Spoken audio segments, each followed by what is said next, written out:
I'm just sitting here smoking, taking a break. This is where I come every day. Fun, huh? Hi, and welcome to Lovins Reads Lovecraft. This installment brought to you by... I didn't get to film yesterday. The lady in Unit 4142, she was there. She's a nice lady, actually. But I come here to film a video. It's Chick Publications. But we are all as an unclean thing, and our iniquities like the wind have taken us away. Isaiah 64:6. Who shall deliver me from the body of this death? Romans 7:24b. The Bible is just a part of our culture. That's all I see it as. It's a hideous book. Very unfun to read. The guys from Monty Python were so bored reading the New Testament for the life of Brian. Had to be done. It was a good movie. What the hell am I doing? Okay. I need a goddamn chair. I really need to swear. Playboy. I didn't get to film that yesterday. What else did I bring in? I don't know. It will all be clarified eventually. This is a good place to read Lovecraft. Because it's very clinical. His stories should be read as if they were a National Geographic article. The audiobook readers who do that, I favor. What am I doing? Am I looking for a table? I'm not sure. After each video, I organize and try and make sense of this chaos. Why do I even need this table? I have the crate right here. I'll just give a selection of what I brought in today. I don't want to waste your life. Combat Force. Never taken this out of the package.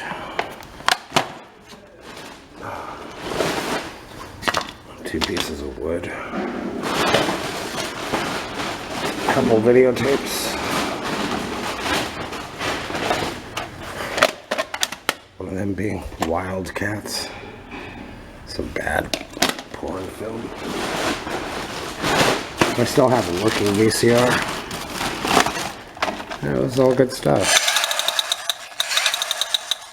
Laser gun. Need that in case the aliens attack. Beatles, Yellow Submarine. I just love the packaging. It's on YouTube. Oh, Richard III by Shakespeare. See, I have so many books and I can't make myself read them unless I film. I'm tired of things just getting into my head. I want to express and put things out there. And I'm a working professional artist. It's what I do.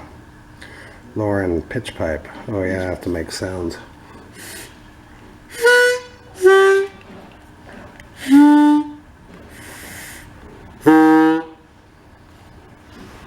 I need a new one that doesn't work. Alright, shall we begin? Remember, when you watch these videos, you can always just skip ahead if you don't like this part. Though I find it's the most watchable part of the video for me. Just me putting my shit away.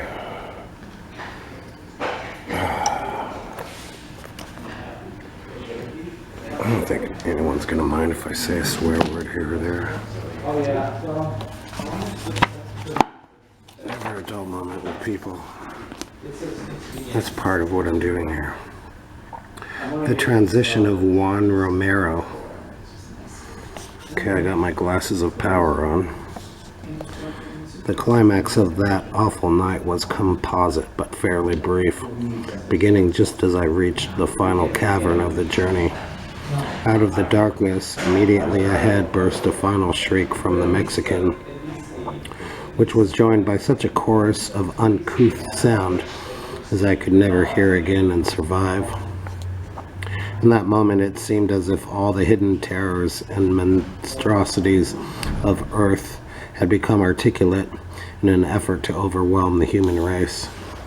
Simultaneously, the light from my ring was extinguished, and I saw a new light glimmering from the lower space, but a few yards ahead of me. I'd arrived at the abyss, which was now redly aglow, and which had evidently swallowed up the unfortunate Romero. Advancing, I peered over the edge of that chasm, which no line could fathom, and which was now a pandemonium of flickering flame and hideous uproar. At first I beheld nothing but a seething blur of luminosity, but the shapes, all infinitely distant, began to detach themselves from the confusion, and I saw, was it Juan Romero? But God! I dare not tell you what I saw. Some power from heaven coming to my aid obliterated both sights and sounds, in such a crash as may be heard when two universes collide in space. Chaos supervened, and I knew the peace of oblivion. I hardly knew how to continue, since conditions so singular are involved. But I will do my best, not even trying to differentiate betwixt the real and the apparent.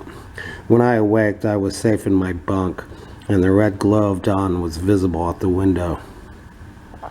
Some distance away, the lifeless body of Juan Romero lay upon a table, surrounded by a group of men, including the camp doctor.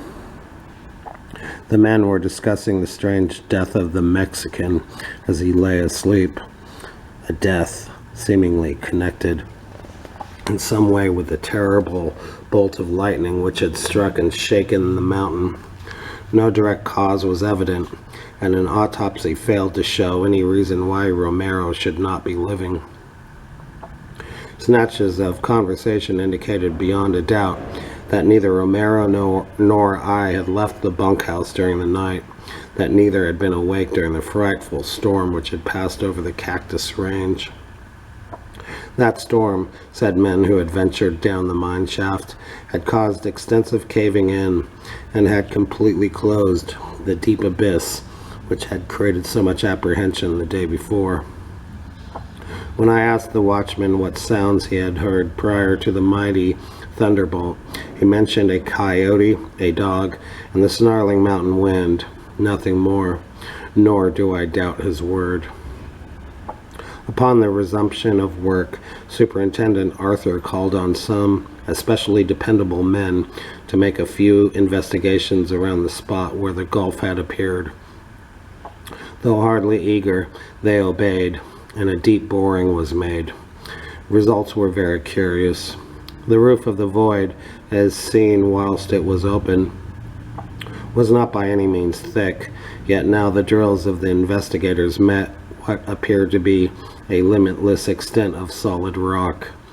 Finding nothing else, not even gold, the superintendent abandoned his attempts, but a perplexed look occasionally steals over his countenance as he sits thinking at his desk. One other thing is curious. Shortly after waking on that morning after the storm, I noticed the unaccountable absence of my Hindu ring from my finger. I had prized it greatly, yet nevertheless felt a sensation of relief at its disappearance. If one of my fellow miners appropriated it, he must have been quite clever in disposing of his booty, for despite advertisements and a police search, the ring was never seen again. Somehow I doubt if it was stolen by mortal hands, for many strange things were taught me in India.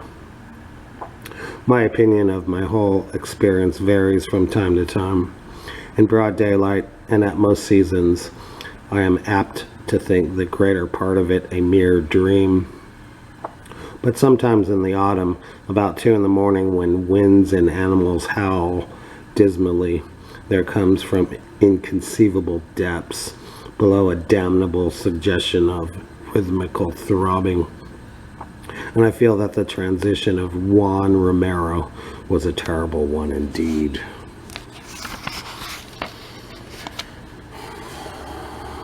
Next time we'll begin to tackle the white ship.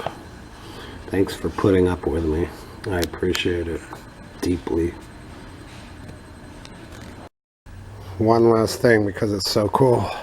So I have this skull, and the pirate hat fits it. So there you go.